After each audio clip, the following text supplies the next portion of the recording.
레위기 23장 말씀 같이 보겠습니다.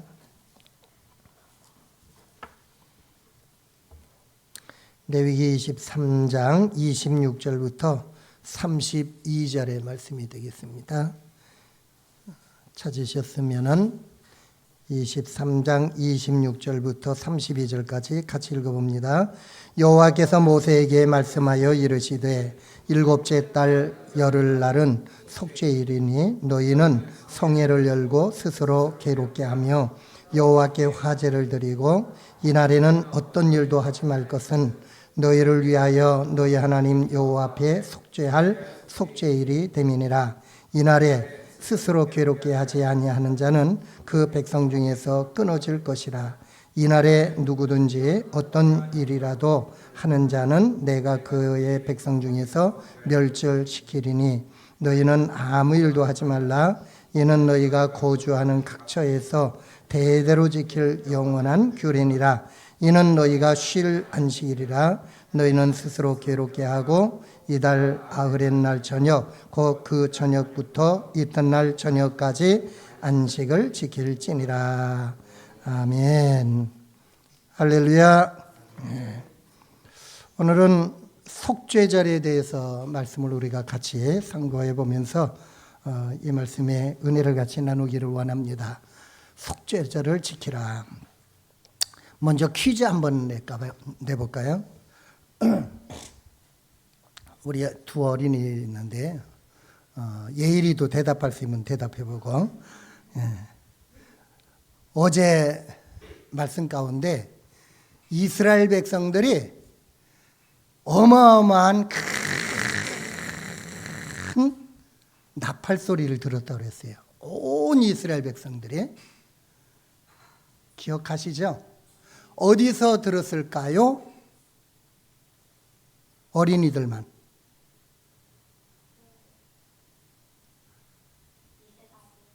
네? 힌트. 어느 산인데?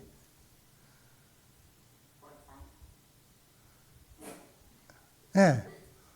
호렙산 맞아요. 근데 그때 기록으로는 출애굽기 29장으로는 호렙산을 다른 말로 시내산. 우리 누나보다도 은찬이가 맞췄다. 1이 나와요.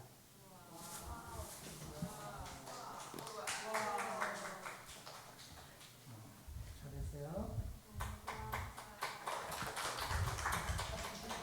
근데 혼자 먹으면 안 돼. 나눠주어야 돼. 평소에도 잘하지만은. 그럼 이제 어린이들을 빼고 어린이가 아닌 사람들만.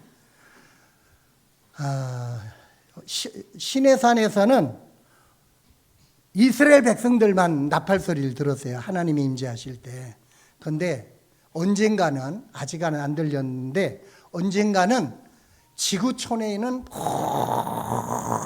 모든 사람들이 나팔 소리를 듣는 날이 온대요. 언제일까요? 손든 사람만이 대답해 줄 수가 있어요.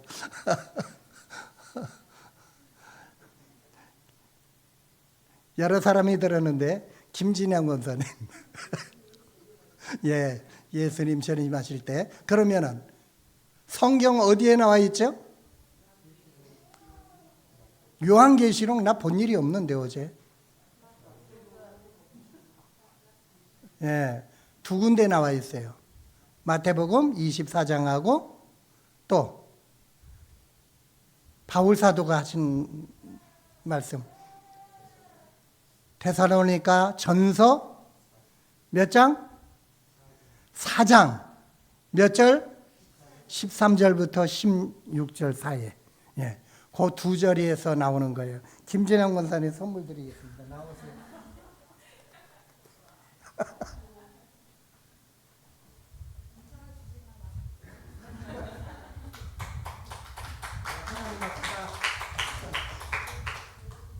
하나님 앞에 다 어린아이예요, 우리는. 자, 이제 오늘의 말씀을 좀 살펴보겠습니다. 오늘은 읽어보니까 무슨 절기예요? 속죄절이에요. 속죄일이라고 나왔어요. 그러니까 정확한 성경대로는 속죄일입니다. 그런데 7대 절기에 속하기 때문에 속죄절이라고 그러기도 하고, 이 날이 너무 큰 날이고 중요한 날이기 때문에 대자를 붙여요. 대속죄절. 대속죄절. 우리 은찬이, 하경이 기억하세요? 예, 오늘 설교 잘 들어야 돼. 그러면 내일 또 퀴즈가 나올지도 몰라.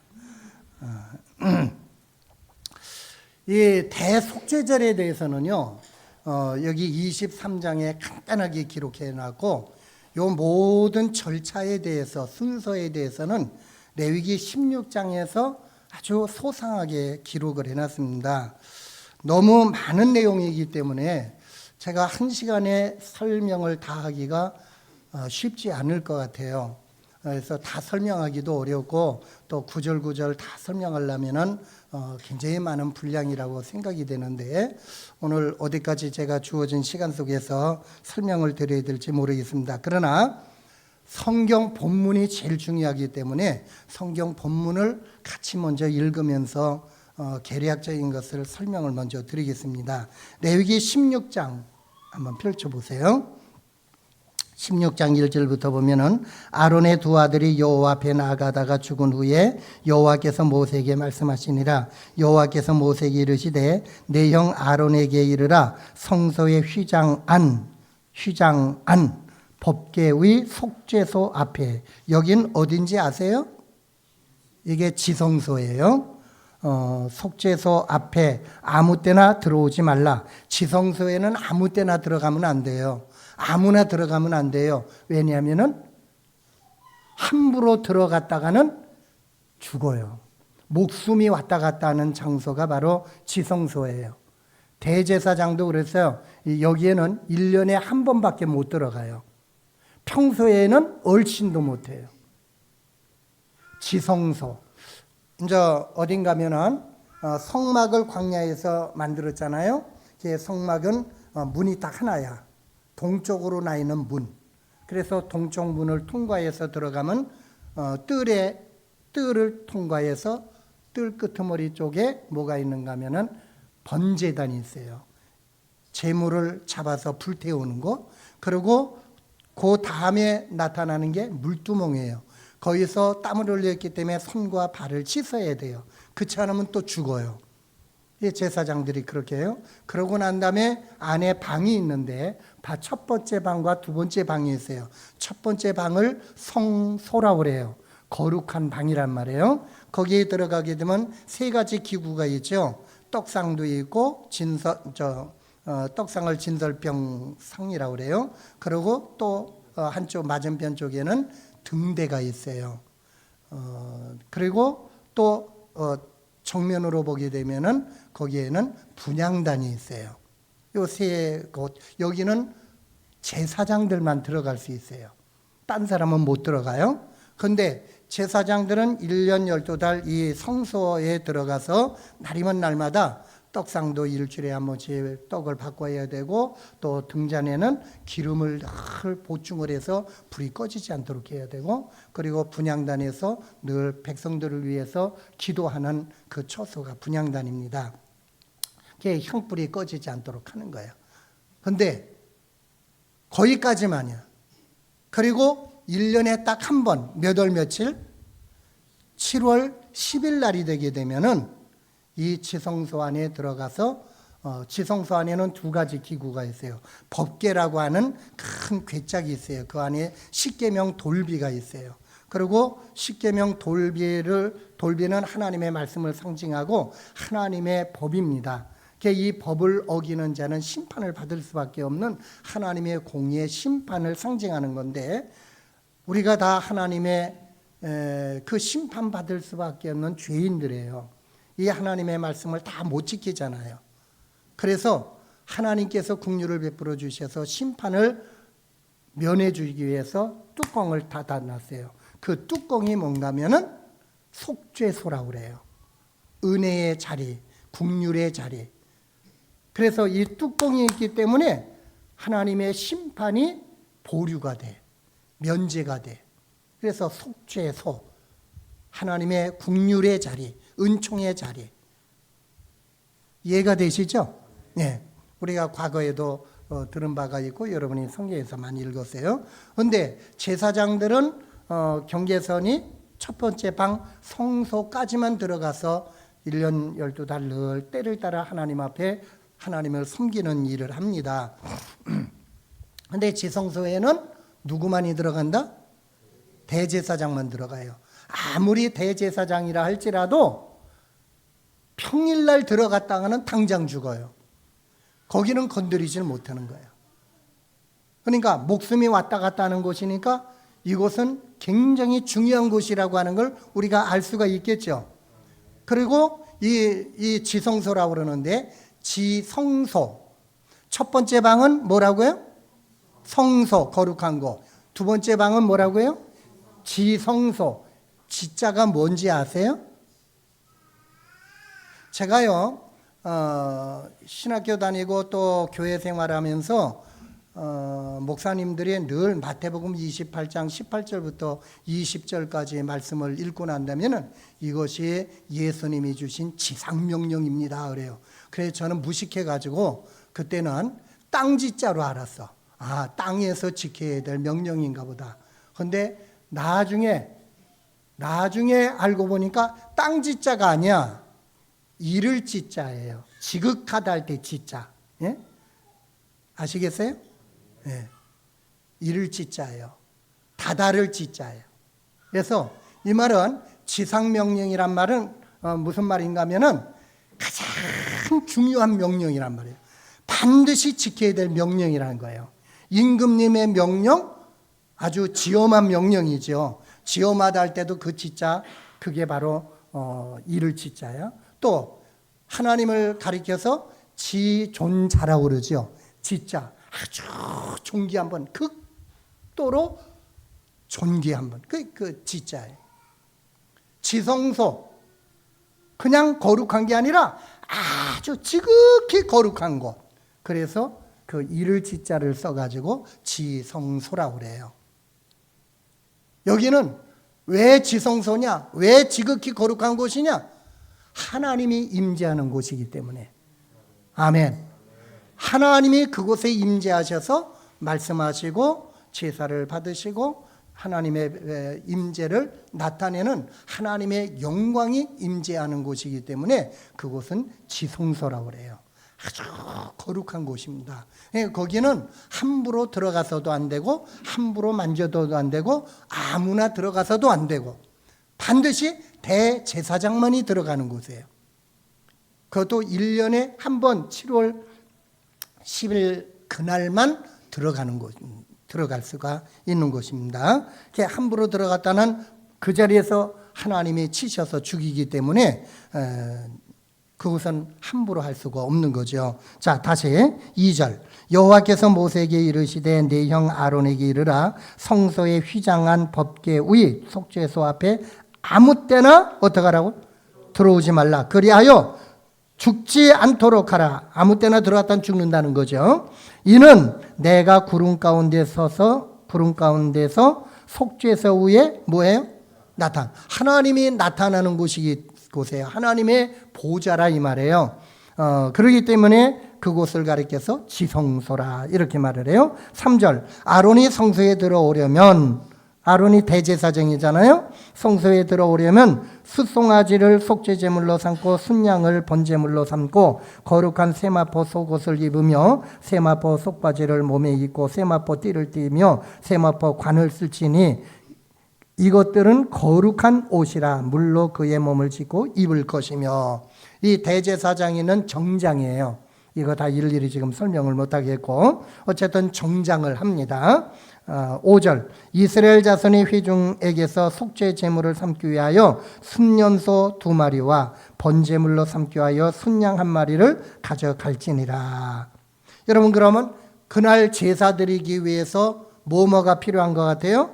숫송아지 1마리와 순양 1마리와 숫염소 2마리가 필요해요.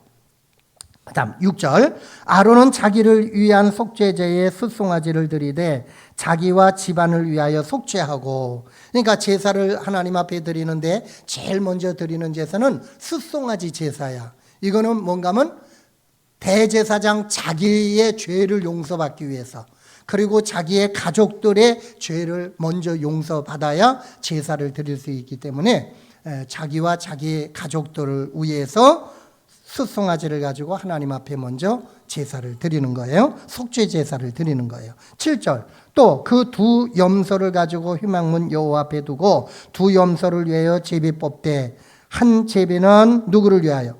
여호와를 위하고 한 제비는 아사셀을 위하여 할지며. 요건 이제 여러분이 염두에 두세요. 염소 두 마리를 가지고 준비를 해 놓는데, 한 마리는 누구를 위해서? 여호와를 위해서 한 마리. 또 하나는 무엇을 위하여? 아사셀을 위하여. 여호와를 위한 염소가 있고 아사셀을 위한 염소가 있어요. 이건 조금 설명을 들으셔야 돼요. 그 다음에 9절, 아론은 여호와를 위하여 제비 뽑은 염소를, 요거는 여호와를 위하여 제비 뽑은 한 염소를 뭘로 드려요? 속죄제로 드려요. 10절, 아사셀을 위하여 제비 뽑은 염소는 어떻게 해요? 산채로, 그건 죽이질 않아. 산채로 여호와 앞에 두었다가 그것으로 속죄하고 아사셀을 위하여 광야로 보낼지니라. 11절, 아론은 자기를 위한 속죄제에 숫송아지를 드리되 자기와 집안을 위하여 속죄하고 자기를 위한 그 속죄제 숫송아지를 잡고, 12절, 향로를 가져다가 여호와 앞 제단 위에서 피운 불로 그것에 채우고 또 곱게 간 향기로운 향을 두 손에 채워가지고 휘장 안에 들어가서 여호와 앞에서 뭐해요? 분향하여 향연으로 증거궤 위 속죄소를 어떻게 해요? 가리게 할지니 그리하면 그가 죽지 아니할 것이요. 속죄소 하나님이 임재하시는 곳이기 때문에 함부로 바라볼 수가 없었던가 봐요. 그래서 향연으로 가려야만 돼. 자, 설명 그 정도 하고 14절. 그는 또 숫송아지에 뭘 가져? 피를 가져다가 손가락으로 속죄소 어디에? 동쪽에 뿌리고 또 손가락으로 그 피를 속죄소 어디에? 앞에 몇 번? 7번 뿌릴 것이며, 또 백성을 위한 속죄제 염소를 잡아 그 피를 가지고 휘장 안에 들어가서, 휘장 안이 어디예요? 지성소 안에 들어가서 그 숫송아지 피로 행한 같이 그 피로 행하여 속죄소 어디에? 위와 또 속죄소 앞에 뿌릴지니 곧 이스라엘 자손이 부정과 그들이 범한 모든 죄로 말미암아 지성소를 위하여 뭐하고? 속죄하고 또 그들의 부정한 중에는 회막을 위하여 그같이 할 것이요, 그가 지성소에 속죄하러 들어가서 자기와 그의 집안과 이스라엘 온 회중을 위하여 뭐하고? 속죄하고 나오기까지는 누구든지 회막에 있지 못할 것이며, 그는 여호와 앞 제단으로 나와서, 이 제단이 뭘까요? 무슨 제단? 이건 번제단이야. 이제 지성소에서 피를 속죄소에 뿌리고 나와요. 나오면은 뜰에 뭐가 있는가 하면 번제단이 있다고 그랬죠. 그 번제단에서 그것을 위하여 속죄할지니 곧 그 숫송아지의 피와 염소의 피를 가져다가 제단 귀퉁이 뿔에 바르고, 이 번제단 네 귀퉁이에 뿔처럼 이렇게 나와 있는 게 있어요. 그래, 그를 만들어 놨어요. 그래서 그 뿔에 이제 피를 바르는 거예요. 19절, 또 손가락으로 그 피를 그 위에 몇 번? 7번 뿌려 이스라엘 자손의 부정에서 제단을 뭐 어떻게 해요? 성결하게 할 것이요, 또 지성소와 회막과 제단을 위하여 속죄하기를 뭐한 후에? 마친 후에. 속죄의 모든 제사를 이제 마쳤어요. 이게 중요한 거예요. 마친 후에 살아있는 염소를 드리되, 아까 염소 2마리였죠? 하나는 여호와를 위한 염소고 하나는 아사셀을 위한 염소라고 그랬어요. 그래서 여기 이제 살아있는 염소 아사셀 염소인데, 21절, 아론은 그의 두 손으로 살아있는 염소의 머리에 안수하여 이스라엘 자손의 모든 불의와 그 범한 모든 죄를 아뢰고 그 죄를 염소의 머리에 두어 미리 정한 사람에게 맡겨 광야로 보낼지니, 염소가 그들의 모든 불의를 지고 접근하기 어려운 땅에 이르거든 그는 그 염소를 광야에 놓을지니라. 그러니까 아세셀을 위한 염소는요, 안수해가지고 제사장이 두 손으로 안수를 해요. 안수를 했으면은 백성들의 죄가 그 염소에게 넘어가는 거예요. 그럼 그 염소는 백성들의 죄를 걸머쥐고 줄에 끌려가지고 가요. 어디까지 가는지 사람이 거하지 아니하는 무인지경 아주 멀리 몇십 킬로가 되는지는 모르겠는데 멀리 끌고 가게 되면요, 거기는 사람이 안 사는 무인지경이야. 짐승떼만 있어요. 그러면 그곳에 풀어놓는 거예요. 놔두는 거예요. 아니면은 그곳에 낭떠러지 가서 낭떠러지에서 밀어서 낭떠러지에 떨어져 죽게 한다고 그래요. 자, 그러면 보세요. 왜 낭떠러지에 있는가 하면 이제 이거는 이제 여러 가지 레위기와 유대인들의 그 책에 보게 되면은 이게 나온다고 그러는데, 처음에는 무인지경에 가서 이것을 풀어놓아요. 그러면 누구 밥이 될까요? 사나운 짐승의 밥이 돼서 죽는 거야. 근데 어느 때 무슨 일이 생기는가 하면 용태도 이게 재수가 좋아서 강단에서 재수란 말을 쓰는데 재수가 좋아가지고 살아서 다시 돌아오는 것이 있었대. 그럼 안 되잖아요. 그래서 그 다음서부터는 끌고 가서 그냥 풀어놓지 아니하고 낭떠러지에서 밀어서 죽게 하는 그 습관이 생겼다고 하는 그러한 기록이 있고, 지금은 그렇게 한다고 그럽니다. 지금도 유대인들은 이 속죄절을 지키거든요. 자, 또 그 다음 봅시다. 어쨌든 이 아사셀 염소를 이제 보내는 거예요. 23절. 아론은 회막에 들어가서 지성소에 들어갈 때 입었던 세마포 옷을 벗어 거기 두고 거룩한 곳에서 물로 그의 몸을 씻고 자기 옷을 입고 나와서 자기의 번제와 백성의 번제를 드려 자기와 백성을 위하여 속죄하고, 그 정도로 합시다. 나머지는 이따 또 시간이 되면 설명을 드리겠고. 자, 그럼 대략 그림이 그려지시나요? 예. 대속죄절, 속죄일에 이러이러한 순서를 가지고 이러한 제물을 준비해 가지고 하나님 앞에 올린다는 거예요. 이게 하루 종일 걸리는 거예요. 그래서 이날은 굉장히 엄숙한 날이고 이날은 굉장히 중요한 날입니다. 자, 그럼 여기에서 우리가 이제 생각을 하고 묵상을 해야 될 말씀들인데요. 먼저 지성소의 속죄소 위에 숫송아지와 염소의 피를 뿌렸잖아요. 몇 번 뿌렸죠? 왜 7번 뿌리라고 그랬을까요? 성경에서 어떤 숫자가 상징하는 게 있어요. 우리가 많이 들은 말씀 가운데 3은 완전수, 하나님의 수야, 성부, 성자, 성령. 4는 세상수야, 동서남북, 사방, 팔방 하면서 세상 숫자를 말할 때. 그리고 6은 마귀수라고 그래요. 마귀의 숫자라고 그래요. 그래서 666 하게 되면 마귀의 상징적인 그거죠. 7은 하나님의 수, 완전수라고 그러기도 해요. 8은 또 새로운 부활의 상징수예요. 9는 넘어가고 10은 충만수야. 십진법에서도 10하게 되면 또 넘어가고 이렇게 되잖아요. 그러면 7은 하나님이 굉장히 좋아하는 수야. 3과 4가 합쳐서 세상과 하나님의 숫자가 합쳐서 완전수가 되는 거예요. 그래서 성경에 보게 되면 7교회 나오죠. 그 외에도 교회가 있었지만 7교회만 선택했어요.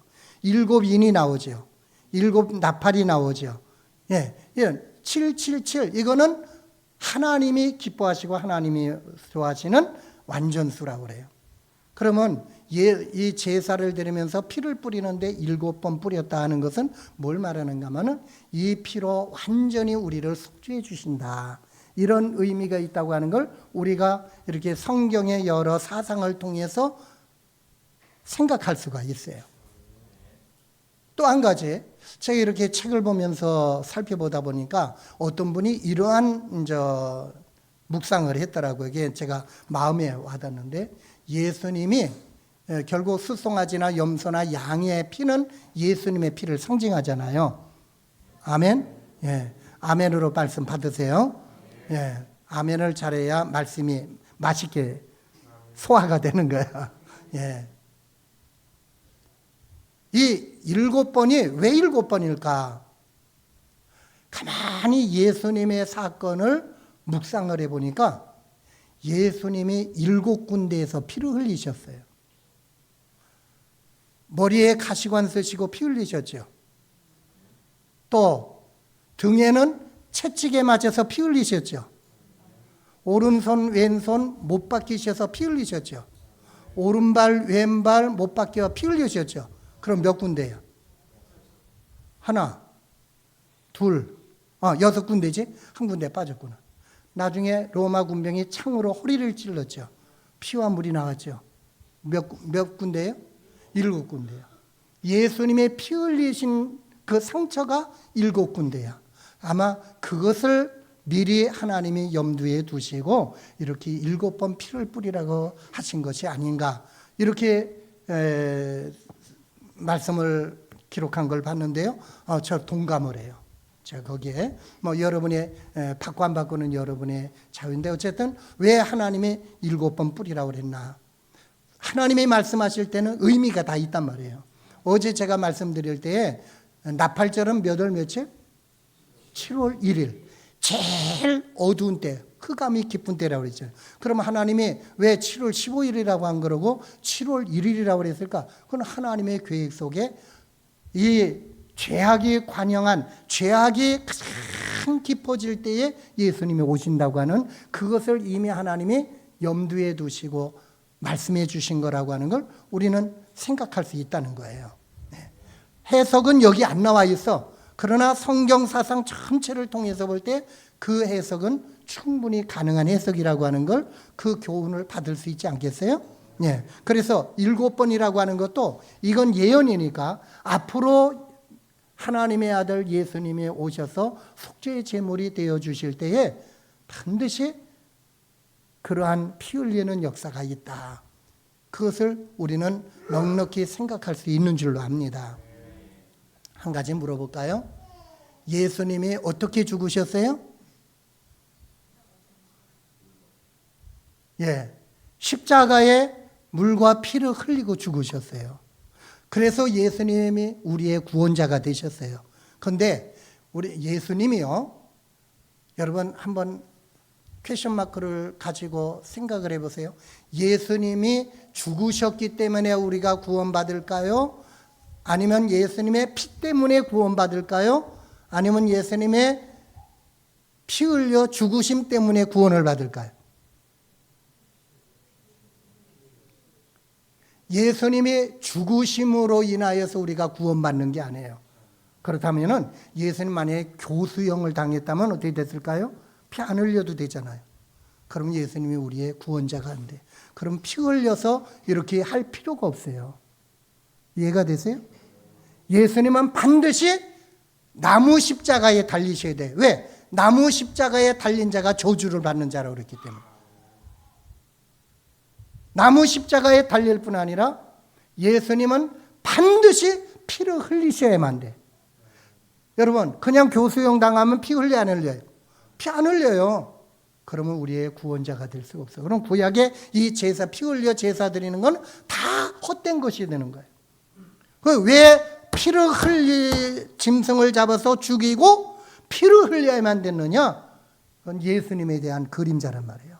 앞으로 예수님이 오셔서 우리의 대속자가 되기 위해서, 우리의 구원자가 되기 위해서는 반드시 우리의 죄값을 지고 죽으셔야 되고, 또 피는 생명이라고 그랬기 때문에 예수님은 반드시 피를 흘리셔야만 된다. 나무 십자가에 달리시고 고난을 당하시고 피를 흘려 죽으셔야만 예수님이 우리의 구원자가 되실 수 있는 거예요. 아멘. 그래서 7번 피를 뿌리게 되는 것도 그 의미가 있다고 하는 겁니다. 이 속죄소 위에, 앞에, 옆에, 또 번제단에 여기에 피를 뿌리게 되는데 이게 다 의미가 있어요. 깊이 생각해 보면. 근데 그 정도로 하고 넘어갈게요. 자, 그러고 난 다음에, 자, 그러면은 이제 아사셀 왕의 염소에 대해서 설명을 드려야 되는데, 염소 2마리가 필요했다고 그랬잖아요. 그럼 한 마리는 누구를 위해서? 여호와를 위해서. 그걸 하나님 앞에 드리는 거야. 백성들의 모든 죄를 대신해서 하나님 앞에 제물로 바치는 거예요. 그건 끝났어요. 그럼 또 한 마리 살아있는 거는 아세살 염소라고 그랬죠. 그럼 왜 아세살 염소라고 그랬나? 이게 뭘 상징할까? 수송아지나 양이나 하나님 앞에 드린 염소, 그거는 다 피 흘려 죽었어요. 그러니까 예수님에 대한 상징이라고 하는 걸 우리는 알 수가 있어요. 그리고 그 피를 7번 뿌렸어요. 그럼 아세살 염소? 이건 뭘까? 이거는 목에 이제 줄을 매가지고 끌고 가요. 끌고 가서 무인지경에 풀어놓든지 아니면 낭떠들지에 밀쳐가지고 죽게 하든지 어쨌든 그건 그렇게 해요. 그러면은 아세살 염소는 무슨 뜻일까? 성경에 설명이 없어요. 이거는 성경의 사상 전체를 대입해가지고 해석을 해야 돼. 성경학자들이 성경을 연구하면서 두 가지로 해석을 해요.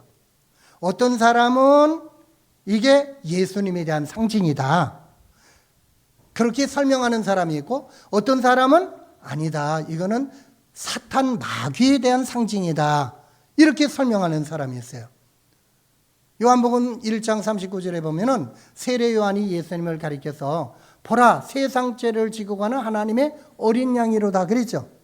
그러니까 예수님이 우리의 죄를 짊어지고 가셨기 때문에, 십자가라고 가셨기 때문에 이거는 예수님에 대한 상징이다. 그런 사람이 있고요. 어떤 사람은 아니다. 그게 아니고 이거는 사탄에 대한 상징이라고 설명하는 사람이 있어요. 근데 제가 이 두 가지를 다 살펴보면서 좀 저는 저대로 고민을 하고 생각을 해보고 했는데, 저는 어디다 이제 뭘로 하든지 간에 그건 이제 본인의 자유인데, 저 개인적으로는요, 저는 무엇을 선택을 하는가 하면 이거는 사탄에 대한 상징이라고 저는 개인적으로 봐요. 왜냐, 그 이유를 이렇게 볼 수가 있어요. 한번 보세요. 16장 20절 보세요. 20절. 그 지성소와 회막 제단을 위하여 속죄하기를 뭐한 후에? 마친 후에. 그러면 20절에서 속죄, 대제사장이 속죄절의 모든 속죄의 제사 순서와 절차를 다 마쳤어요. 종을 쳤어요. 그리고 히브리서 9장 22절에 보면 무슨 말씀이 있는가 하면은 피 흘림이 없은즉 죄사함이 없다고 그랬어요. 죄 사하려면 반드시 피를 흘려야 돼. 아멘. 크게 아멘. 예수님이 왜 교수용으로 죽지 않고 피 흘려 죽으셨느냐? 피가 생명이기 때문에 피 흘림이 없으면 죄 사함이 없단 말이에요. 반드시 예수님은 피 흘려 죽으셔야만 우리의 구원자가 되고 우리의 죄를 속죄해 주실 수 있는 분이 되는 거예요. 앞에서 수송아지나 염소나 양은 피 흘리고 제물이 됐어요. 그래서 예수님에 대한 상징이야. 근데 아세살 염소는 피 흘렸어요, 안 흘렸어요? 안 흘렸어요. 안 흘렸기 때문에 속죄 제물이 될 수 없다고 하는 거예요. 이해가 되시나요? 예. 하여간 믿든지 안 믿든지 여러분이 무엇을 선택하든지 간에 이 본문에서 이거다라고 분명히 못을 안 박았기 때문에 해석은 자유롭게 맡길 수밖에 없지만은 이런 해석 저런 해석을 보면서 내가 선택을 해야 돼요. 그러면 또 한 가지, 이 속죄일은요 어떤 날이냐? 두 가지 의미가 있어요. 하나는 지금까지 설명드린 것처럼 양과 염소와 송아지의 피를 통해서 하나님 앞에 바침으로 인하여서 온 이스라엘 백성들이 1년 동안 지은 죄를 용서받는 날이에요. 몇 년 동안? 평소에도 평소에도 번제나 속죄제나 화목제나 속건제 제사 많이 드렸어요. 그때마다. 그러나 용서받지 못한 죄, 알지 못한 죄, 기억하지 못하는 죄들도 있단 말이에요. 그래서 그리고 온 이스라엘 백성들 300만이 됐든 400만 명이 됐든 간에 온 이스라엘 백성들, 어린아이나 어른이나 노인이나 남녀노소 할 것 없이 부자나 가난자나 할 것 없이 1년 동안에 숨겨진 죄를 속죄절의 대제사장이 이 제사를 드림으로 인하여서 하나님이 깡그리 지워버리시는, 용서해 주시는, 죄를 깨끗이 지워버리시는 그날이 대속죄절이에요. 그러니까 이 날은 어마어마하게 중요한 의미가 있는 날이거든요. 아멘? 예. 그러면 이스라엘 백성들은요, 어떻게 했느냐? 이 날이 되게 되면요, 너무 중요한 날이기 때문에 이 날은 평범하게 지날 수가 없어요. 하나님이 아까 우리가 읽었던 23장에 기록된 말씀 들었고 16장에도 나오는데요. 이 날은요, 온종일 24시간 금식해야 돼. 자기를 괴롭게 할지니라 그랬거든요. 어떻게 괴롭게 하냐? 채찍에 때리고 못을 받고 칼로 상해서 괴롭게 하는 게 아니라 금식하면서 괴롭게 하는 날이에요. 여러분, 금식하는 거 쉽지 않죠? 예. 하루 금식도 쉽지 않아요. 1년에 이 7월 10일 날이 되게 되면은 반드시 온 백성, 어린아이부터 노인까지 하루를 완벽하게 금식을 하면서 뭐 하느냐? 회개하는 날이에요. 내가 1년 동안 지나면서 지은 죄가 뭐가 있는가? 그것을 생각하면서 금식하면서 그 자기의 죄를 생각해보고 그 죄를 하나님 앞에 고백하고, 그리고 나팔절이 며칠이에요? 7월 1일이에요. 그날부터 앞으로 이제 속죄절이 온다. 그러니까 너희들 준비해라. 뭘 준비하느냐? 회개할 준비하는 거예요. 회개해야 용서받을 수 있거든요. 피의 공로가 회개하는 자에게 적용이 되는 거거든요. 그래서 7월 1일부터 열흘 동안이 준비하는 기간이에요. 그리고 마지막 7월 10일 되게 되면은 금식하면서 하나님 앞에 통해 자복하고 다 죄를 고백해요. 그리고 열흘 동안에 내가 혹시 어떤 사람과의 관계라든지 물질의 관계라든지 이런 데서 내가 잘못한 것이 생각이 난다면은 그 문제를 해결하는 기간이 10일 동안의 기간이 되는 거예요. 그래서 금식하면서 마지막 하나님 앞에 고백해서 피의 공로로 용서를 받는 그날이 속죄절이라 이 말이에요. 이해가 되시죠? 우리 어린이들 이해가 돼요? 그러니까 이 날은 너무너무 중요하고 엄숙한 날이야. 대제사장은요, 이 행사가 너무 중요하기 때문에 자칫 잘못하면은 실수하면 자기 목숨이 끊어지는 날이기 때문에 일주일 전부터 성경을 읽고 기도하고 순서 하나하나를 생각하면서 예행 연습을 하고, 그래서 한치라도 어긋남이 없도록 실수하지 않으려고 일주일 동안 금식하면서 준비한대요. 너무 중요한 날이야. 여러분, 그럼 아세셀은 뭐냐? 아까 다른 것들은 다 피 흘려 제물이 됐어요. 예수님의 대속제물이 되신 거는 그냥 죽으셨기 때문이 아니라 뭐해서? 피 흘려 죽으셨기 때문에 대속자가 되시는 거예요. 근데 아세셀 양은 피 흘렸어요, 안 흘렸어요? 안 흘렸어요. 그리고 대제사장이 안수함으로 인하여 백성들의 허물과 죄를 뒤집어 쓰고 가는 거예요. 뭘 말하느냐? 대속죄일에 대해서 아까 설명하다가 또 말하는데, 대속죄일은요, 첫째로는 구속의 날이고 죄 용서받는 날이고, 그러니까 좋은 날이에요, 슬픈 날이에요? 우리의 죄를 생각하면 슬픈 날이야. 그래서 금식하면서 회개하는 날이야. 그러나 1년 동안 지은 죄를 용서받는 날이야. 그러니까 기쁨의 날이고 희락의 날이죠. 아멘. 그러나 우리가 이 죄 용서받는 기쁨과 희락이 우리에게는 있지만요, 예수님은 우리 대신 저주와 심판을 받으신 날이야. 우리 백성들을 대신해서 소와 양과 염소는 자기 목숨과 피를 바친 날이에요. 그 송아지와 양과 염소는 예수님이라고 그랬죠. 예수님이 심판을 받으셨어요. 그날이 십자가에 죽으신 날이야. 그래서 예수님이 채찍에 맞으시고 십자가 지시고 불과 그 채찍에 맞으시면서 심판받으시는 그 관정에서부터 골고다까지는요 1km가 조금 안 된대요. 한 800m 정도 되는 짧은 거리예요. 근데 그 무거운 십자가, 제가 그게 몇 킬로가 되는지 한번 들었는데 기억이 안 나네요. 하여간 그 십자가를 예수님이 지시고 하면서 7번이나 넘어지셨어요. 그리고 마지막에는 일어나기가 힘들 정도로 기진맥진하셔가지고 예수님의 누구의 도움 받았죠? 구레네 시몬의 도움을 받아서 십자가를 지시고 가셨어요. 여러분, 그러면은 그 골고다에서 예수님이 9시에 못을 박히셔가지고 오후 3시에 돌아가셨죠. 그리고 12시에는 예수님이 온 세상이 캄캄하게 햇빛이 가리워지고 캄캄한 흑암이 오면서 예수님과 하나님 사이에 단절이 됐습니다. 그때 예수님의 부르짖음이 엘리 엘리 라마 사박다니, 나의 하나님 어찌하여 나를 버리시나이까. 그럼 그 시간 3시간 동안은 예수님이 버림받은 시간이에요.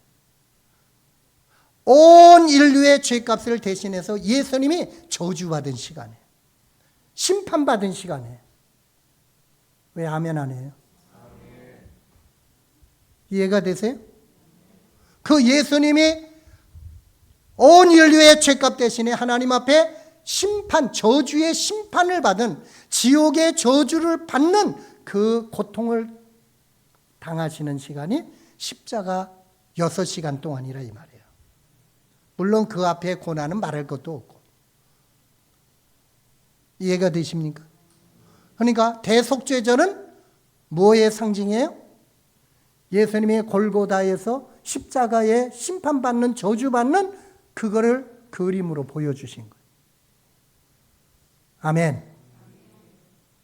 근데 또 한편에 보니까요, 아세살 이 염소에 관계된 것들을 제가 묵상하면서 제가 생각한 그 뭔가면 사탄도 하나님이 심판하신 날이야. 왜냐? 시간 관계상 다 성경 찾아보면 좋겠는데 못 찾아보겠어요. 창세기 3장 15절에 보면 아담이 범죄하고 난 다음에 하나님이 아담에게 물으시고 하와에게 물으시고 그 다음에 뱀을 저주하면서 구원의 복음을 우리에게 주셨어요. 앞으로 여자의 후손을 내가 보내줄 텐데 여자의 후손이 오게 되면은 뱀의 후손은 마귀죠. 그 여자의 후손의 발 뒤꿈치를 물을 것이다. 상처를 줄 것이다. 그러니까 예수님 십자가에 못 박혀 죽게 하시는 이 모든 배후에는 마귀의 역사가 있다 이 말이에요. 예수님에게 고난을 받겠어요. 그러나 여자의 후손으로 오시는 그분, 하나님의 아들 메시아 예수님은 마귀의 머리를 상하게 할 것이다. 마귀의 머리를 깨뜨린다고 그랬어요. 여러분, 발뒤꿈치 조금 상하는 거는 약간 고통만 겪으면 돼요. 그런데 머리를 깨뜨리면 어떻게 돼요? 이건 죽는 거야. 그러니까 사탄을 심판하시는 건 예수님이 오셔서 심판을 하시는데 사탄의 머리를 깨뜨리는 그 심판의 시작이 어디에서 일어나는가 하면 십자가에서 일어났단 말이에요. 예수님이 십자가에서 고난을 받으셨기 때문에 마귀를 예수님이 정복하는 일을 하시게 된 거예요. 그게 시작이에요. 아직도 마귀가 살아있어. 근데 마지막 이제 마귀를 심판할 날이 오게 되죠. 여러분, 그러면 마귀는 예수님이 십자가에서 피 흘려 죽으심으로 해서 만 인류의 죄를 다 속죄하셨죠. 그러니까 3일 만에 부활하심으로 예수님은 승리자가 되신 거야. 죄를 이기셨어요. 죽음을 이기셨어요. 무덤 권세 이기셨어요. 지옥 권세 이기셨어요. 사탄의 권세 이기셨어요. 그래서 골로새서 2장에 보면 십자가로 승리하셨다고 그랬어요. 아멘. 십자가의 피로 승리하신 거야. 아멘. 예수님이 피 흘리지 아니하시고 그냥 예수님이 교수형당에서 죽거나 매 맞아서 죽거나 돌에 맞아 죽었거나 그러면은 사탄은 의기양양하고 예수님 아무것도 아닌 걸로 알게요. 그러나 피 흘려 죽으셨기 때문에 그 피값 때문에 우리가 구원받을 수 있게 됐고 우리는 사탄의 손에서 해방받을 수 있는 길이 열렸다는 거예요. 아멘. 그래서 미래에 메시아 예수님이 오셔서 우리를 위해서 피 흘려 죽으시고 구원하실 것을 내다보시면서 속죄절을 지키게 한 거예요. 1년 동안에 지은 모든 죄, 이거는 다시 말하면요, 우리의 일평생 동안에 짓는 죄를 용서받을 수 있는 길은 예수님의 보혈밖에 없다는 거예요. 아멘. 우리의 죄를 해결할 수 있는 길은 예수님의 피밖에 없다고 하는 거예요. 그래서 아까 부른 찬송도 예수의 피밖에 없네. 우리가 보혈을 찬송해야 돼. 아멘. 자, 그럼 지금 레위기 16장 펼쳤죠. 거의 조금 더 봅시다. 아까 읽자는 부분이 있는데 29절 봐요. 29절. 너희는 영원히 이 규례를 지킬지니라. 언제까지 지키라고요? 영원히 이 규례를 지킬지니라. 일곱째 달고 그 달 10일에 너희는 스스로 뭐하고 괴롭게 하고 아무 일도 하지 말되 본토인이든지 너희 중에 거류하는 거류민이든지 그리하라. 이날에 너희를 위하여 뭐 한다고요? 속죄하여 너희를 뭐 한다? 정결케 하리니 너희의 모든 죄에서 너희가 여호와 앞에 정결하리라. 아멘. 이 속죄절을 언제까지 지키라고요? 영원히 지키라고 그랬어요. 근데 이 영원이란 말을 우리가 해석을 해야 돼요. 지금은 속죄절을 지켜야 안 지켜요? 지금은 안 지켜. 언제까지 지켰느냐? 예수님이 죽으실 때까지. 예수님이 십자가에서 다 완성하셨죠? 율법의 마침이라고 그랬죠? 완성이라고 그랬죠? 끝이라고 그랬죠? 예수님이 구약의 그림자였는데 이제 실체가 되신 예수님이 오셔서 십자가에서 피 흘려 죽으심으로 인하여서 이제 구약의 모든 예언은 십자가와 부활 사건으로 인해서 완성이 됐단 말이에요. 그러면 속죄제를 지킬 필요 있어요, 없어요? 없어요. 번제, 소제, 화목제, 속건제, 속죄제 드릴 필요 있어요, 없어요? 그것도 완성하셨어요, 예수님이에요. 지금은 성막이 필요 있어요, 없어요? 성막 필요 없어요. 절기, 6월절부터 절기 지켜야 안 지켜요? 안 지켜요. 지금 대제사장, 일반 제사장 있어요, 없어요? 없어요. 예수님 한 분의 사건으로 인하여서 십자가와 부활의 사건으로 인하여서 구약의 모든 예표 그림자는 완벽하게 성취가 된 거예요. 그래서 예수님만 바라보면은 구약의 모든 것들이 다 이루어져. 그래서 너희가 영생을 얻기 위해서 이 성경을 상고하고 연구하거니와 이 성경이 곧 누구를 가리켰다? 나를 가리켰다. 예수님을 가리키고 있는 말씀이다. 구약을 읽으면서 예수님의 그림자를 보는 거예요. 거기서 예수님을 발견해야 되는 거예요. 그리고 이제 신약에서는 실체로 오신 예수님을 우리가 믿음으로 받아들이는 거예요. 아멘. 예수님의 피공로도 믿음으로 받아들여요. 예수님의 죽음도 믿음으로 받아들여요. 예수님의 부활도 믿음으로 받아들여요. 아멘. 자, 그럼 이제 시간이 갔으니까 정리를 해야 되겠네요. 여러분, 그러면 이 대속죄절, 대속죄일에 이런 모든 시스템, 이런 모든 절차, 이런 행위들, 이런 것들을 통해서 오늘 우리에게는 어떤 의미가 있을까? 같이 잠깐만 더 생각을 해보겠습니다. 첫째로는요, 예수님이 우리의 대제사장이다. 이걸 우리가 알아야 돼요. 구약에는 아론부터 시작해서 아론의 후손들이 대제사장이 돼서 이 모든 일을 집례를 했어요. 그러나 그 구약의 대제사장은 바로 누구를 가리키는 거다? 예수님을 가리키는 거다. 그래서 요한계시록 1장에 보면요, 예수님의 모습이 나오는데 발에까지 끌리는 옷을 입고 계신 예수님으로 사도 요한에게 계시해 주셨어요. 그 발에 끌리는 옷은 대제사장이 입는 정장 옷을 상징하고 있는 거예요. 예수님이 대제사장이다. 히브리서를 1장부터 마지막 장까지 쭉 읽어보게 되면요, 뭐가 나오는가 하면은 예수님이 대제사장이다. 이거를 쭉 설명을 해주는 것이 히브리서의 내용이에요. 성경을 하나하나 찾아보면 너무 좋겠는데 시간이 없으니까 다 찾아보지 못하겠어요. 여러분 언젠가는 히브리서를 1장부터 세밀하게 한번 읽어보시고 묵상해 보시는 그런 기회가 있기를 바랍니다. 예수님이 이 땅에 오신 목적은 뭐냐? 사탄의 머리를 깨뜨리기 위해서, 사탄을 심판하기 위해서. 히브리서 2장 13절 거기도 보게 되면 뭐라고 하냐면 예수님이 이 땅에 오신 목적이 뭐냐? 마귀를 멸하려고. 요한일서 3장 18절에도 뭐라고 말씀하시느냐? 예수님 하나님의 아들이 이 땅에 오신 것은 마귀의 일을 멸하기 위해서 오셨다. 그럼 마귀를 심판하기 위해서 예수님이 오신 거예요. 1차적으로는 십자가에 죽으시고 부활하심으로 인하여서 마귀의 머리를 깨뜨렸어요. 근데 마귀가 아직까지 살아있어. 그러나 1차 심판을 받았는데 마지막 심판이 남아있는데 언제 마지막 심판이 있느냐? 예수님 재림하실 때의 마지막 심판이 나타나요. 한번 봅시다. 요거는 요한계시록 20장 10절 보세요.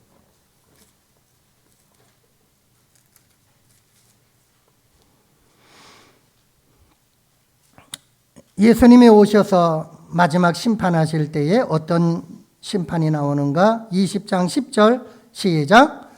또 그들을 미혹하는 마귀가 불과 유황못에 던져지니 거기는 그 짐승과 거짓 선지자도 있어 세세토록 밤낮 괴로움을 받으리라. 마귀의 마지막 심판은 지옥 불에 집어넣는 건데 이거는 예수님이 재림하실 때 이루어지는 거라는 거예요. 아멘. 그러면 아사셀 양, 아사셀 염소 그거는요 피를 흘렸어요, 안 흘렸어요? 안 흘렸어요. 이 사탄은 내가 왜 이 아사셀 염소를 사탄이라고 하는 이 해석을 제가 받아들이는가 하면 피 흘리지 않았기 때문에, 그래서 속죄 제물이 될 수 없는 거예요. 그리고 죄를 짊어지고 갔잖아요. 그 뭔가 하면 마귀는 이 땅에 죄의 인류를 죄에 물들게 한 장본이냐. 에덴 동산에서부터 마귀로 인하여서 아담과 하와가 범죄하고 선악과 따먹고 심판받았죠. 그리고 그의 독극물이, 죄의 독극물이 아담의 피 속에 들어가서 지금까지 인류의 피 속에는 아담의 그 더러운 피가, 죄된 피가 흐르고 있다 이 말이에요. 아멘. 이것을 씻을 수 있는 것은 어떤 방법으로도 안 돼. 예수님의 피를 통해서만 되는 거예요. 아멘.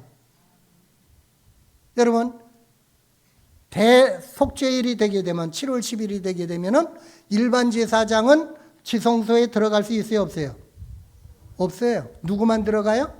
대제사장만 들어가. 예수님이 일반 제사장으로 오신 게 아니라 대제사장으로 오셨어요.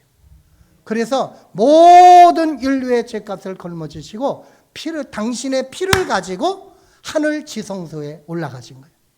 예수님이 십자가에 죽으실 때에 예루살렘 성전의 휘장이 어떻게 됐어요? 찢어졌어요. 아래에서 위로 찢어졌나요? 위에서 아래로 찢어졌나요? 위에서 아래로 찢어졌어요. 이게 한 3m가 되는 휘장이라고 그러는데 여러분 이게 얼마나 두꺼운지요. 말이나 서로 뇌 귀퉁이에 끌게 해가지고서 뿔에 매서 끌게 해도 찢어지질 않는데요. 아주 견고하게 짠 것이기 때문에. 그런데 밑에서 사람이 그걸 찢는다? 찢을 수가 없어요. 한순간에 위에서 찢어졌다고 하는 건 하나님이 친히 찢으셨다는 거예요. 휘장이 찢어졌기 때문에 지성소에 들어갈 수 있는 길이 열린 거예요. 이 지성소는 땅의 성전의 지성소가 아니라 하늘의 지성소를 말하는 거예요. 아멘. 자, 영어는 성경 봅시다. 히브리서 9장 봐요. 제가 조금만 더 설교할게요. 9장 보기 전에 10장을 먼저 봅시다. 10장도 다 읽어보면 좋겠는데 안 되니까 12절부터 14절까지 읽어볼까요? 시작. 오직 그리스도는 죄를 위하여 한 영원한 제사를 드리시고 하나님 우편에 앉으사 그 후에 자기 원수들을 자기 발등상이 되게 하실 때까지 기다리시나니 그가 그 거룩하게 된 자들을 한 번의 제사로 영원히 온전하게 하셨느니라. 아멘. 13절에 보면요. 그 후에 자기 원수들의 자기 발등상이 되게 하실 때까지라고 그랬죠. 발등상이 뭐예요? 우리 어린이들 발등상. 예수님이 원수들을 발등상이 되게 하신다고 해요. 발등상은 바로 발판이야. 여기 발판이 있죠. 여기 강단에 올라오려면 뭘 밟고 올라와야 돼? 이 발판을 밟고 올라와야 돼. 이 발판이 발등상이야. 예수님이 발등상 이 발판을 밟고 보좌에 앉으시는 거예요. 그러니까 그러면 원수를 발등상 되게 한단 말은 원수를 짓밟는다는 말이에요. 그럼 원수를 짓밟는단 말은 원수를 정복한단 말이에요. 원수가 누굴까요? 마귀예요. 그러니까 예수님이 십자가의 제사를 통해서 예수님의 피를 제물로 삼고 예수님이 피 흘려 죽으심으로 인하여서 원수를 정복하게 됐다는 거예요. 마귀를 정복하게 됐다는 거예요. 자, 그리고 9장으로 넘어갔어. 9장 앞에 거 보세요. 11절. 9장 11절부터 그리스도께서는 장래 좋은 일의 대제사장으로 누구로? 대제사장으로 오사 손으로 짓지 아니한 것 곧 이 창조에 속하지 아니한 더 크고 온전한 장막으로 말미암아 염소와 송아지의 피로 하지 아니하고 오직 누구 피로? 자기의 피로, 예수님의 피로 무슨 속죄? 영원한 속죄를 이루사 단번에 어디에 들어가셨다고요? 성소에 들어가셨느니라. 이 성소는 무슨 성소일까요? 지상에 있는 땅에 있는 성소가 아니라 하늘에 있는 지성소를 가리키는 말이에요. 우리말 성경에는 그냥 성소라고 그러는데 영어 성경에 보면 이건 지성소로 나와요. 그리고 예수님이 지성소에 들어갔단 말은 이 땅에는 예루살렘 성전의 지성소가 아니고 하늘에 있는 지성소에 들어가셨단 말이에요. 아멘. 그럼 예수님 지금 어디 계셔요? 예수님이 당신의 피를 가지고 하늘에 부활하셔서 하늘의 지성소에 올라가셔서 하늘 하나님의 보좌 우편에 지금 앉아 계시는 거예요. 그래서 모든 인류의 죄를 속죄하는 일을 완성하신 거예요. 근데 그게 끝이 아니에요. 하나가 남았어요. 여러분 아까 제사장들이 모든 순서를 다 마치고 지성소 안에 남아있나요? 나오나요? 나와서 옷을 갈아입어야 돼. 그리고 아세살 염소를 보내야 돼.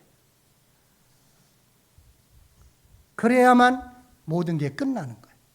그럼 예수님이요, 당신의 피를 가지고 제사를 드리시고 인류의 죄, 1년 동안에 지은 죄가 아니라 일평생 지은 죄를 용서해 주는 그 속죄의 제사를 다 완성하시고 그 깨끗한 피를 가지고 하늘 지성소에 올라가셨어요. 아멘. 그럼 지성소에 그냥 계셔야 될까요? 거기서 나오셔야 될까요? 나오셔야 돼. 나오시는 게 뭐예요? 재림이에요.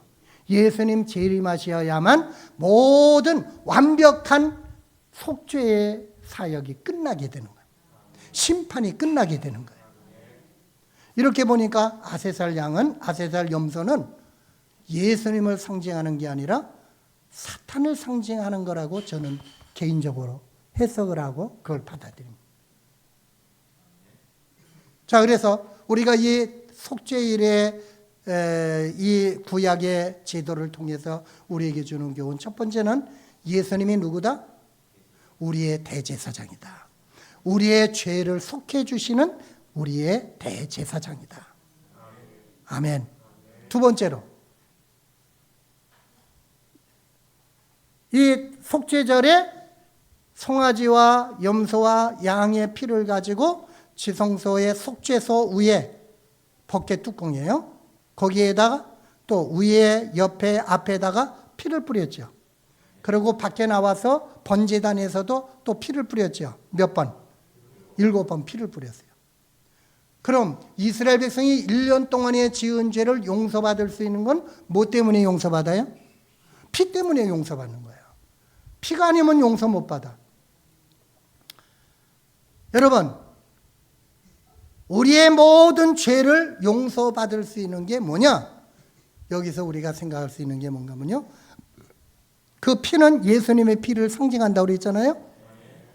그래서 예수님의 피의 공로, 피의 권세가 있다고 하는 걸 우리가 알아야 된다. 예수님의 피는 권세가 있어요. 예수님의 피는 능력이 있어요. 아까 목사님이 찬송 부르시는데 주의 보혈 능력이 또다 주의 피 믿으오. 여러분, 예수님의 피는 뭐가 있어요? 능력이 있어요. 권세가 있어요. 그럼 예수님의 피는 어떤 능력, 어떤 권세가 있을까요? 성경이 많이 나왔는데 이것만 설교하려고 해도 몇 시간 설교해야 될 것 같아요. 간단하게 설명할게요. 제일 중요한 기본적인 것은 속죄절에 이스라엘 백성들이 대제사장의 제사를 통해서 뭘 받는다고? 죄상. 얼마 동안 지은 죄? 1년 동안에 지은 죄 사함 받는 거예요. 근데 제사장도 모자라고 실수와 허물이 많고 또 양과 소와 염소와 이게 뭐라고? 사람만도 못한 짐승인데 짐승의 피가 어떻게 죄를 용서해요? 그건 그림자라는 거예요. 예수님의 피만이 죄를 용서하는 거예요. 그래서 예수님의 피는 죄를 용서해 주는 권세가 있는, 죄를 씻어주는 권세가 있고 능력이 있다는 거예요. 아멘. 예수님의 돌아가시기 전날 목요일날 저녁에 성찬식을 6월절 잔치를 하시고 난 다음에 두 번째 순서로 첫 번째 성찬 예식을 제정해 주셨어요. 떡을 떼어주면서 내 몸이다 먹으라, 나를 기념해라. 잔을 주시면서 이 잔은 새 언약의 피다. 죄를 사해주는 새 언약의 피다. 아멘. 예수님의 피는 우리의 죄를 사해주는 권세가 있어요. 그래서 그 피를 믿고 그 피의 공로를 의지함으로 우리가 회개할 때 죄사함 받는 거예요. 아멘. 여러분, 상처가 나가지고 피가 흘러요. 그 피가 옷에 묻으면 무슨 색깔 돼? 빨간색이 돼. 먹물이 있어요. 잉크가 있어요. 옷에 묻었어요. 무슨 색깔 돼? 검은색이 돼. 근데 예수님의 피가 묻으면 어떻게 될까요? 하얀색이 돼버려. 예수님의 피는 우리의 마음과 영혼과 속사람과 모든 죄를 깨끗하게 씻는 능력이 있다는 거예요. 그래서 그 피를 찬양하고 그 피를 고백하고 그 피를 믿는 거예요. 예수 믿는 건 예수님이 십자가의 피를 믿는 거예요. 아멘. 이게 예수 믿는 사람들이에요. 죄를 졌을 때 그 죄를 용서받으려면은 예수님의 보혈을 믿어야만 그때 우리의 죄가 지금도 역사에서 우리 죄를 사해 주는 거예요. 2000년 전에 갈보리 십자가 위에서 흘리신 그 피는요, 지금도 살아있는 피야. 왜냐? 예수님의 피는 죄가 없는 깨끗한 피이기 때문에. 사람의 피가 아니라 하나님의 피이기 때문에. 아멘. 사람의 피는 죄의 독극물이 들어가 있어요. 그래 지워지질 않아. 저주의 피야. 근데 예수님의 피는 하나님의 피야. 죄가 없는 피야. 그래서 우리 죄를 씻어줄 수 있는 권세와 능력이 있다는 거예요. 그 외에 여러 가지가 있는데요. 사탄을 정복하는 능력이 있어요. 우리를 의롭다는 능력이 있어요. 우리를 사탄의 권세에서 건지고 죄에서 해방시켜주는 권세와 능력이 있어요. 온갖 가지 많은 능력이 예수님의 피공로를 기초로 해서 우리에게 주어지는 거예요.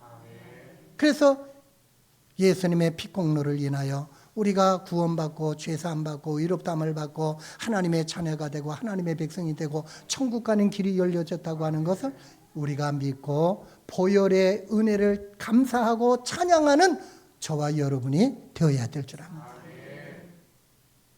그래서 보혈 찬송을 해야 돼요. 여러분, 어제는 제가 여러분들에게 말씀드리면서 날마다 성령 충만하는 은혜를 입어야 된다고 그랬잖아요. 마찬가지로 예수님의 피를 우리가 날마다 체험하는 삶을 살아야 된다고 봐요. 사람의 피는 흘려지면 끝나요. 죽어요. 금방 죽는 거예요. 죽은 피야. 그런데 예수님의 피는 지금도 살아있는 피야. 영생하는 피야. 썩지 않는 피예요. 그래서 그 피의 공로를 지금도 우리가 믿음으로 받아들이는 거예요. 여러분, 이렇게 한번 저는 생각을 해봤어요. 예수님의 피 공로를 고백하고 믿음으로 받아들임으로 우리가 그 피의 공로를 덧입게 되는 건데요. 여러분이 오해를 좀 하실 수 있을지 모르겠는데 제가 오늘 설교를 준비하면서 그런 생각을 가져본 거예요. 뭔가 하면 예수님의 피를 우리도 바르는 거예요. 아침마다 주님, 주님의 보혈로 나를 덮어주세요. 주님의 보혈로 나를 씻어주세요. 내 더러운 죄, 세월을 보내고 보니까요, 하나님 앞에 고백할 수 있는 거는 나는 참 더럽기 그지없는, 추하기 그지없는 죄로 뭉뚱그려진 죄인 중에 죄인이로구나. 죄밖에 생각이 안 나. 날이면 날마다 나는 죄인이다. 그래서 여러분, 아침마다 또 저녁마다 성령님을 의지하는 기도도 하지만 또한 예수님의 피를 우리에게 믿음으로 바르는 거예요. 예수님의 피를 믿음으로 받아들이고 고백함으로 우리가 죄사함 받고 용서받는 것처럼요. 예수님의 피는 죽은 피가 아니라 생명의 피라고 했죠. 살아있는 피라고 했죠. 하나님의 피예요.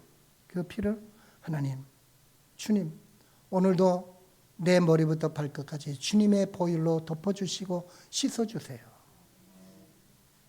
그리고 여러분, 몸에 상처난 부분, 병 있는 부분, 주님 보혈로 네 아픈 부분, 상처난 부분, 병든 부분을 덮어주시고 씻어주셔서 병을 치료해 주세요. 그런 기도를 할 필요가 있다는 것을 제가 생각을 하고 교훈을 받습니다. 배너라고 하는 영화를 보면요, 거기에 제가 아주 감동스럽게 느낀 부분이 하나 있는데, 그 주인공들 배너의 아버지, 그 어머니하고 누이 동생이 나중에 이제 예수님의 십자가 현장까지 오잖아요. 그리고 막 우르릉쾅쾅 번개가 치고 천둥이 열리고 그냥 뭐 비가 쏟아지고 막 그러니까요. 빗물이 예수님의 피로 인하여서 빗물이 내를 이루고 강물이 이루어가지고 막 흘러가. 근데 이 배너의 그 어머니하고 누이 동생이 동굴에 숨어 있다가 그 피를 보았는지 피를 만졌는지 그러면 그 순간 문둥병이 싹 사라지고 치료를 받은 거예요. 그때 예수님의 피공로다.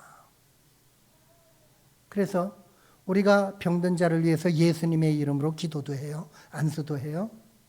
기도를 받아요. 또 내가 스스로 병든 자리에 내 손을 얹고 주님의 십자가의 피를 생각하면서 주님, 십자가의 피로 내 이 상처난 부분, 병든 부분 치료해 주세요. 상처난 마음 치료해 주세요. 기도할 수 있어요. 그러면 보혈의 능력은 지금부터 영원까지 피의 강물이 되고 피의 바다가 돼서 만천하의 모든 백성을 치료하고 고치고 구원하는 능력이 있기 때문에 오늘도 우리에게 역사가 일어날 줄로 믿습니다. 마지막 한 가지 간단하게 마칠게요. 여러분, 이 7월 10일이 되게 되면 온 백성들은 하루 종일 뭐 하라고 그랬죠? 금식하라고 그랬어요. 자기를 괴롭게 하라고 그랬어요. 그게 뭐예요? 회개하는 거예요. 네. 죄값이 얼마나 무서운지, 하나님의 독생자를 십자가에 못 박아 피 흘려 죽게 하는 그 결과를 가져온 거예요. 모든 인류의 불행과 저주는 우리의 죄 때문에 왔어요. 그래서 죄 문제를 우리가 심각하게 생각하면서 죄에 대한 아픔을 우리가 가져야 된다는 거예요. 회개해야 돼. 회개의 삶이 이루어져야 돼요. 그때에 피의 공로로 용서함을 받고 자유함을 얻고 기쁨을 회복하고 은혜를 회복하고 승리하는 삶을 살 수가 있게 되는 거예요. 사탄의 권세를 이길 수 있는 힘을 얻게 되는 거예요. 아멘입니까? 네. 자, 그러면 마지막 결론. 유월절도 예수님의 사건으로 인해서 완성됐어요.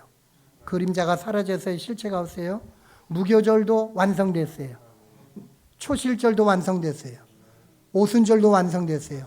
나팔절 완성됐어요. 그리고 또 남아있어요. 어제 봤죠? 재림. 대속죄일 완성됐어요? 완성될 거예요? 완성됐어요. 근데 또 남아있어요. 나팔절부터 초막절까지는요, 미래 사건이 연결되어 있는 거예요. 예언이에요. 자, 그럼 대속죄일, 이거는 예수님의 사건으로 인해서 완성됐으니까 지킬 필요가 있을까 없을까요? 없어요. 이제는 7월 10일 돼도 우리 그거 안 지켜도 돼. 그러나 지켜야 돼. 날마다 지켜야 돼. 대속죄일에 그 하나님의 메시지는 기억하면서 이제 날마다 십자가 바라고 순간마다 십자가 바라보고 예수님의 피공로를 의지하고 성령의 은혜를 의지하면서 날마다 그 믿음 가지고 살아야 된다는 거예요. 그러니까 날마다 속죄일이야. 날마다 속죄를 받아야 돼. 날마다 회개해야 돼. 아멘. 피의 공로를 덧입고 피의 은혜를 덧입고 피의 은혜를 감사하고 찬양하고 그 피의 공로 의지해서 성령의 도우심으로 저와 여러분이 승리하며 하나님을 찬양하며 감사하며 하나님께 큰 영광 올려드리는 그러한 놀라운 축복이 임하기를 주님의 이름으로 축복합니다. 기도합시다. 하나님 아버지 감사합니다. 오늘도 저희들 주의 말씀을 받았습니다. 이 말씀이 우리에게 생명이 되게 하여 주옵소서. 지식으로 끝나지 않게 하시고 들은 것으로 끝나지 않게 하시고 이 말씀이 우리의 삶 속에 날마다 구체적으로 적용되게 하여 주옵소서. 날마다 주님의 피를 우리의 머리에 발라주시고 우리의 온몸에 주님의 보혈의 능력으로 씻어주시고 덮어주시고 체험시켜 주시옵소서. 예수님의 이름으로 기도하옵나이다.